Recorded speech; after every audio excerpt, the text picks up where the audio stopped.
سخنرانی صحبت کنیم. شما شما پدرجون صحبت کنه و شما که چیک منی صحبت کنه سنی خلا فرق کنه تا مثلا الان درسته؟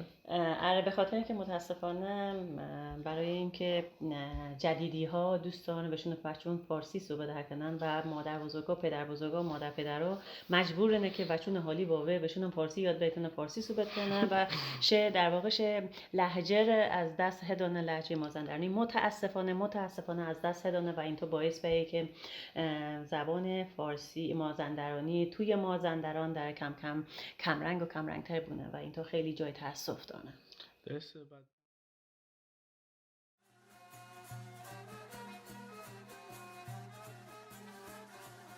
Our projects are 6 separate projects that were created by each of us with the support and help of Roxana from Migrants Media. Each of our projects are based on our own migration stories or that of our parents. We looked into the root causes of migration from our family's places of origin, which include Ghana, Italy, Honduras, Malaysia, Singapore, and Iran. Although we worked on our projects separately, we all found common threads across our work. In our presentation today, we hope to look further into some of those themes, which include Western imperialism and colonialism, labor and resource exploitation, and the preservation and conservation of our stories. Western colonization and imperialism links all of our projects and our family's immigration stories together. Colonization is the expropriation of indigenous worlds, animals, plants, and human beings, extracting them in order to transport them to and build the wealth and privilege of the colonizers. It also includes the biopolitical and geopolitical management of people, land, flora, and fauna within the domestic borders of the imperial nation. Imperialism is the highest state of capitalism in which production is concentrated into international monopolies, and the finance capital is used to ensure the profits from colonization. Western colonization and imperialism look like the exploitation of human labor, the creation of war fronts against quote-unquote enemies to be conquered, the enlistment of foreign land, resources, and people into military occupations, and the creation of modes of control like borders, surveillance, criminalization, and racial and ethnic segregation. The long and ongoing history of colonial and imperial powers accumulate in our homelands to create various factors that push migrants out of their homes. For instance, my family has taken on layered diasporic identities and multiple migrations, having roots in Singapore, Malaysia, broader Southeast Asia, and distantly southern China. For my ancestors and my people, migration and movement were natural and common things. Nusantara, an old Javanese term used to refer to the Indonesian and Malay archipelagos, was a fluid place without national borders and instead was tied together by the people in them. Yet, with the Western colonial construct of borders, migration and identities become based in nation-states and contingent on how much labor migrants can offer to the imperial nation. A common thread in our projects is labor and resource exploitation in the presence of unstable governments and corruption underpinned by Western interests, especially the United States.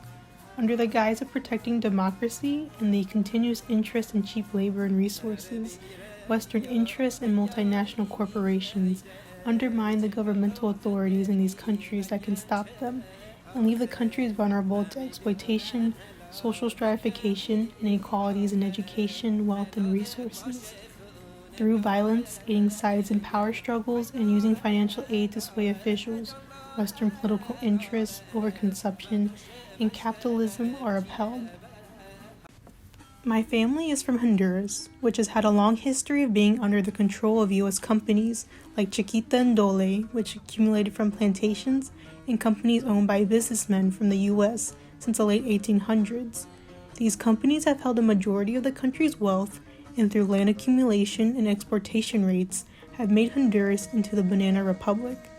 Their widespread influence in government and in land and environmental protection policies earned them the name of El Pulpo, which means the octopus.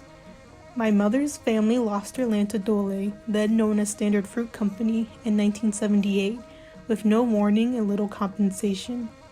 In the countryside where farmland meant everything, from income to food on the table, the loss of land led to a spiral where the family spread into the cities of Honduras, where violence and poverty were growing from an unstable government, and even to the United States. For my project, I focused on my mother's side of my family, which is all from Honduras. I focused on the impact that U.S. manufacturing companies had on Honduras and my mother. My mother began working in a clothing factory, also known as a maquila, when she was 14 years old. Around the same time, my grandfather's land was bought by a bananera company, which heavily impacted the need for a steady income in a house of 9 children. My grandfather used that land to grow crops, specifically maize, which was used to make tortillas, the main food they ate. And although my mother, like many other workers, shared the sentiment of gratitude that work was finally available at these factories, their labor was still heavily underpaid and their working conditions were strenuous and demanding. Many U.S. companies such as Gap and Gildan searched for cheap labor in other countries, including Honduras, where there wasn't a threat of unions or strict regulations. However, the women of these maquiladoras have been organizing since the late 90s to demand workers' rights and accountability from these abusive companies. My father is from southern Italy, which was influenced by U.S. interest in post-World War II political changes that resulted in a stratification of wealth and resources between the North and the South. U.S. backing of corrupt political parties as a means to work against socialist interests in the country led to an industrialization of the North and subsequent labor exploitation of the South. The perpetuating results are a lack of educational and public infrastructure in the South, a continuation of corrupt politics across the nation, and a brain drain of Southerners to the North or other European countries due to a lack of opportunity in the South sufficient to support the nation's population.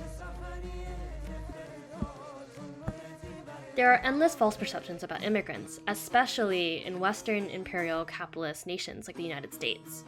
From romanticizing immigrants as people simply following the American dream, to saying immigrants don't belong in the United States, there's historical and ongoing silencing and erasure of immigrant stories and perspectives.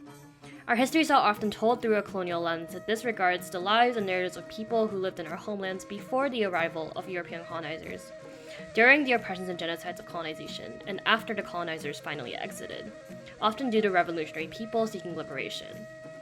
And there's a disregard for immigrants and their lives and identities beyond being immigrants. Some of us ask questions like, who were our parents before they migrated? What were your lives like? As such, our projects and sharing our stories are so important because it is necessary to preserve and conserve the stories of people who migrate. To do this, we researched our homelands, interviewed our parents, wrote poems and stories, and created art, and presented them through websites, zines, videos, and podcasts. We would like to end by thanking Doobie, our graduate mentor, for challenging us to think about what humanities research can look like within our own communities, and revealing how Western objectivity and colonial research has done so much harm to our communities. She has supported us immensely throughout these 6 weeks in our projects. We would also like to thank Roxana, the executive director of Migrant Roots Media and our project sponsor, for giving us the space to tell these stories and for caring so deeply about amplifying the voices of migrants, children of migrants, and those struggling to stay and thrive in their homelands to unearth the root causes of global migration.